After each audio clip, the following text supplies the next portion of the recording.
You are going to regret this for the rest of your miserable life, Cora. My father's words, a venomous whisper, cut through the buzzing Chicago Marriott ballroom. His breath, heavy with expensive scotch and pure malice, was so close I could feel it on my ear. To the hundreds of finance executives and investors, we probably looked like the perfect American family, supporting each other at a prestigious industry summit. My father, Victor Hastings, in his custom-tailored Navy suit, smiled a warm, paternal smile that completely contradicted the ice in his eyes. He told me, without a shred of hesitation, that one phone call from him would ensure I never worked an accounting job in this country again. Girls like me, he said, didn't belong in executive boardrooms. I lacked the pedigree, the spine. I should drop my pathetic investigation, come home, and accept the low-paying assistant position he'd so graciously offered. He glanced at my older brother Julian, who flashed a arrogant smirk, adjusting his solid platinum Rolex. My mother Brenda stood beside them, a tight, fragile smile plastered on her face, looking anywhere but at me, playing the role of the devoted, oblivious wife to perfection. They truly thought they had me trapped, that 92 consecutive job rejections had shattered my spirit. But what my arrogant father didn't know in that exact moment was that the broad-shouldered security guards by the exit weren't there to keep the media out. They were there to keep him in. And sitting in the very front row, holding a pen and a yellow legal pad, was a special agent from the Federal Bureau of Investigation. But to truly understand how I ended up on a brightly lit stage in front of 800 people, ready to burn my own family's golden reputation to the ground, you need to know who the Hastings family really is behind closed doors. My name is Cora Hastings and I'm 26 years old. From the outside, we were the living, breathing definition of the American dream. A massive, pristine white colonial home in the incredibly wealthy suburb of Naperville, Illinois. It was a neighborhood where everyone knew everyone else's business, and your value was measured by your luxury car and your children's university. Prestige. Every Sunday at 6 p.m., my parents hosted a mandatory family dinner. The massive mahogany dining table was a theatrical stage, crystal glasses gleaming, heavy cloth napkins folded into intricate shapes, and 5-star restaurant-quality food. But inside that beautiful, suffocating house, I was nothing more than an afterthought. I was the designated family scapegoat, the punching bag, the disappointment. And sitting directly across from me at that table was always Julian. Julian, 29, possessed a highly coveted MBA from the Wharton School and pulled in a cool $190,000 a year as a senior investment analyst in downtown Chicago. He drove a new black BMW, lived in a sprawling luxury condo, and in my parents' eyes he could do no wrong. He was the golden child. I was just the shadow he cast. The manufactured warmth in the dining room evaporated the second my father turned his attention to me. He'd casually ask about my pathetic little job search, aggressively cutting into his roast beef without waiting for an answer. I'd try to keep my voice steady, swallowing my pride, telling him I had another promising interview. And without fail, like clockwork, Julian would smirk around a mouthful of expensive wine, leaning over the table to loudly declare that corporate life wasn't for everyone. And maybe I just didn't have the killer instinct.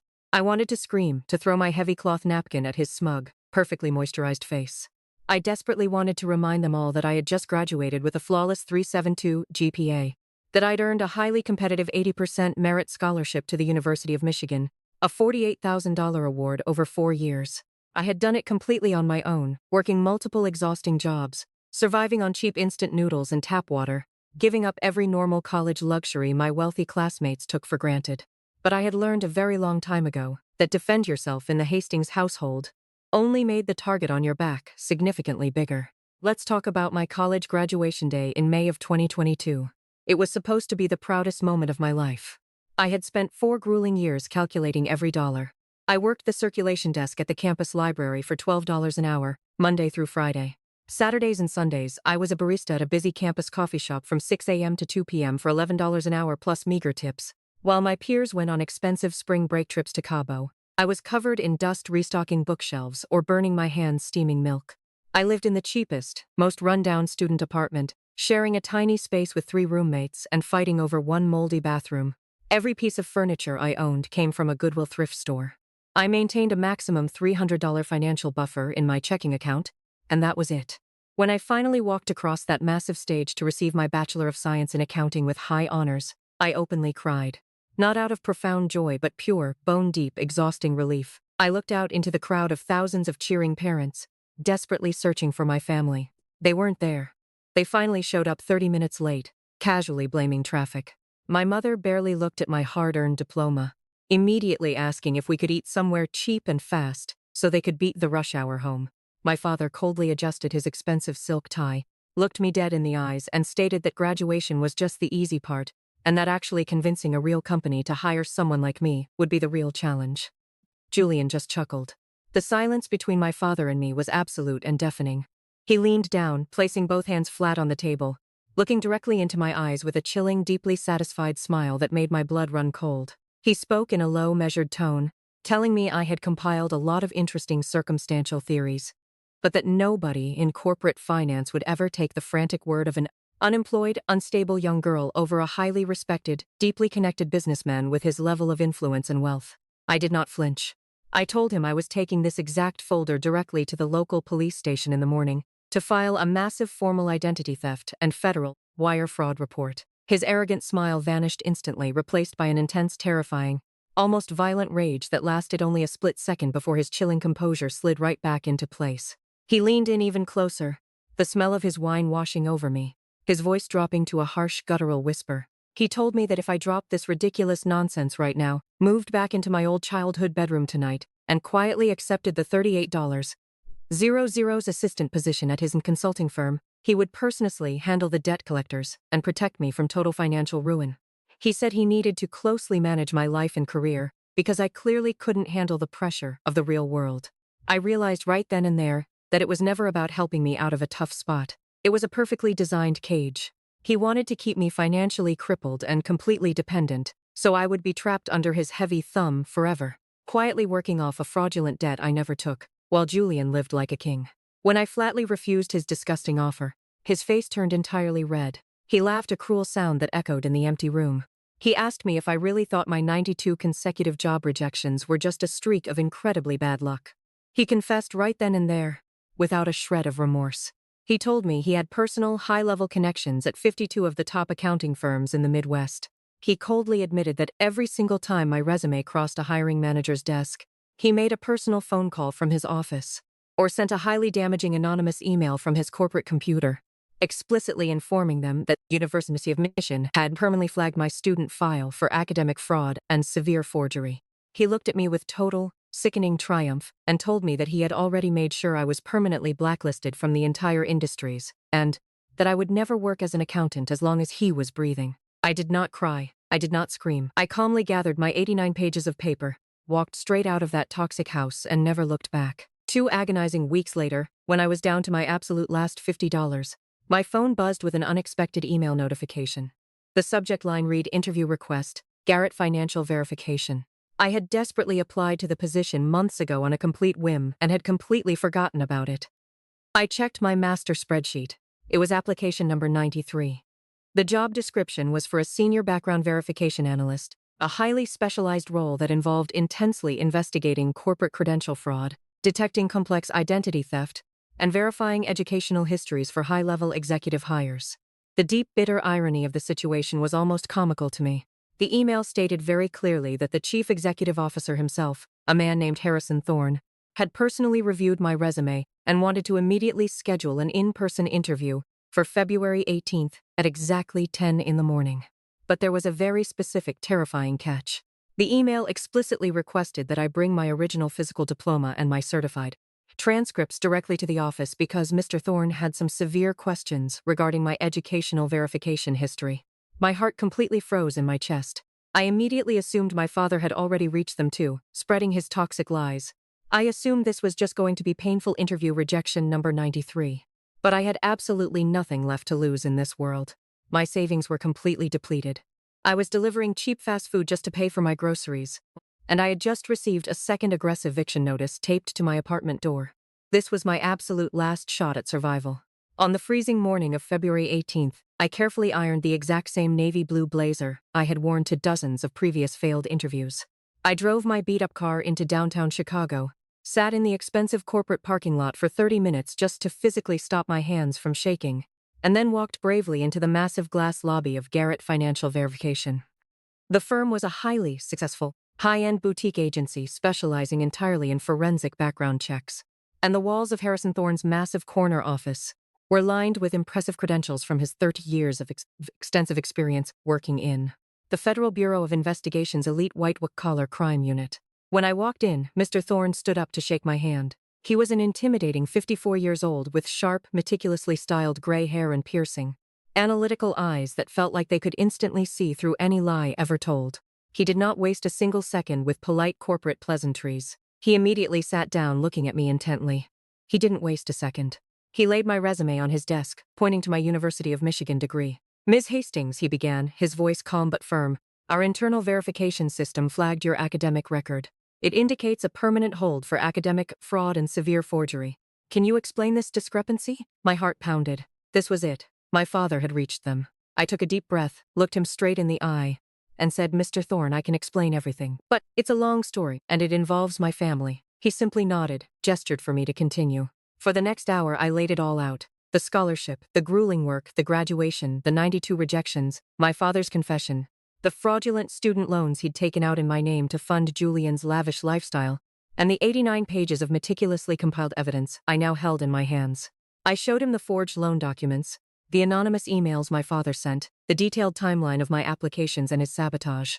Mr. Thorne listened, his expression unreadable. When I finished, he picked up my diploma and transcripts, examining them closely. Then he looked up, a faint smile playing on his lips. "Mims Hastings," he said, "I believe you. And I have to say, your forensic skills are truly exceptional. This is the most comprehensive, well-documented case of familial financial abuse I have ever seen." He then explained that his company specialized in uncovering exactly this kind of fraud. He had personally reviewed my resume because my academic record, despite the flags, showed an extraordinary pattern of achievement against incredible odds. He had suspected foul play. "I want to offer you a job, Miss Hastings," he said, "not as an analyst but as a lead investigator, and I want to help you bring your family to justice." My eyes welled up. This wasn't just a job, it was vindication. He then revealed the terrifying catch. "We're hosting the National Corporate Integrity Summit next month. Your father, Victor Hastings, is scheduled to give the keynote address on ethical leadership in finance. I want you to present your findings, live, on stage." My blood ran cold. Exposing my family in front of their entire professional network, it was terrifying but also exhilarating. This was my chance to reclaim my life. Fast forward to that moment in the Chicago Marriott ballroom. My father's whispered threat still hung in the air. He thought he had me trapped. He had no idea what was coming. Mr. Thorne had arranged for me to be a surprise speaker. The lights dimmed, and the CEO of Garrett Financial Verification, Harrison Thorne, took the stage. He introduced me not as Cora Hastings but as Miss Cora Thorne, our newest lead investigator. The shock on my father's face was priceless. I walked onto the stage, a spotlight illuminating me. I began to speak, my voice steady, clear, and unwavering. Didn't mince words. I told my story not as a victim, but as a survivor. I detailed my father's systematic sabotage, the 92 job rejections, the fraudulent student loans, the anonymous emails, the academic fraud claims. I projected copies of the forged loan documents, the damning emails, and my father's confession onto the massive screens behind me. I showed the audience the meticulous spreadsheet I had kept, tracking every application, every rejection, every phone call my father made. The murmuring in the room grew louder, then hushed to a stunned silence. I concluded by playing a recording. It was my father's voice, from that last confrontation in his office, confessing everything. "I made sure you were permanently blacklisted from the entire industry. You will never work in accounting again." The massive room fell completely, utterly silent. Checkmate. Before my father could even take a single aggressive step toward the elevated stage to try and stop the presentation, the woman in the gray suit stood up from the front row. Specials Agent Diana Rossi calmly walked down the center aisle, pulling a heavy gold federal badge from the inside pocket of her jacket. She quickly approached my father, who was suddenly frozen in pure, unadulterated terror, looking around wildly like a trapped, desperate animal looking for an exit that did not exist. She stated incredibly loudly, ensuring her commanding voice carried completely over the murmuring, shocked crowd, that Victor Hastings was officially under federal arrest for aggravated identity theft, multiple severe counts of wire fraud, and massive federal student loan fraud. Two massive, broad-shouldered hotel security guards quickly flanked him on both sides to prevent any violent physical outburst. As Agent Rossi pulled the heavy steel handcuffs from her leather belt and ratcheted them tightly around my father's wrists, the blinding white lights from the news cameras in the back of the room began flashing wildly, perfectly capturing his total, absolute, humiliating destruction for the evening news. My mother completely collapsed into her chair, violently sobbing uncontrollably into her hands, while Julian sat frozen, utterly paralyzed by the crushing reality that his golden, privileged life was completely over. They were quickly and roughly escorted out of the grand ballroom through the side doors by federal agents, completely disgraced in front of their entire professional network. The immediate legal aftermath of that explosive morning moved with breathtaking, incredible speed. The federal prosecutors absolutely did not hold back, faced with the overwhelming, insurmountable mountain of forensic evidence we had meticulously handed directly to them on a silver platter. My father's incredibly expensive defense attorneys strongly advised him to take an immediate plea deal to avoid a lengthy trial. He officially pleaded guilty to federal wire fraud and aggravated identity theft. The presiding federal judge, absolutely disgusted by his total, sickening lack of parental morality, formally sentenced him to 12 years in a federal penitentiary, completely stripping him of his hoarded wealth and forcibly liquidating his consulting business to pay massive financial restitution. Julian, desperate and pathetic to save his own skin, immediately flipped on our father. But his willful, documented complicity still earned him 3 hard years in a minimum security federal facility and the permanent humiliating revocation of his Wharton degree due to extreme academic and financial fraud. My mother was not formally criminally charged due to a lack of a paper trail, but the sheer overwhelming public humiliation completely destroyed her precious, fragile social standing. She moved entirely out of state, living entirely alone in a small, cheap apartment, completely isolated from the wealthy country club life she had so desperately sacrificed me to protect. As for me, my life completely transformed into something beautiful. A federal judge issued a strict binding legal order requiring the major credit bureaus to immediately and permanently strike all 8 fraudulent student loans from my official record. The very next month, I anxiously checked my credit score, and it had skyrocketed to a beautiful, flawless 782. Harrison Thorne permanently hired me on the spot, and within a single year, he gave me a massive promotion, elevating me to exclusively lead a brand new, highly specialized division within his firm dedicated entirely to helping desperate victims of complex familial financial abuse. I now spend my days using my hard-earned accounting degree and my sharp forensic skills to save other young men and women who are completely trapped in the exact same invisible cages that I was once locked inside. People often ask me if I regret going nuclear, if I miss having a real family to go home to on the holidays, or if I feel a shred of guilt about putting my own flesh and blood behind cold iron bars. But when I sit in my beautiful, incredibly safe apartment, completely free of crippling panic attacks, crushing debt, and toxic emotional manipulation, I feel absolutely nothing but profound, endless peace. I look at my framed university diploma hanging proudly on the wall, and I know exactly what I survived. I did not lose my family that day on the stage. They lost me, and that was the absolute best thing that ever happened to my career.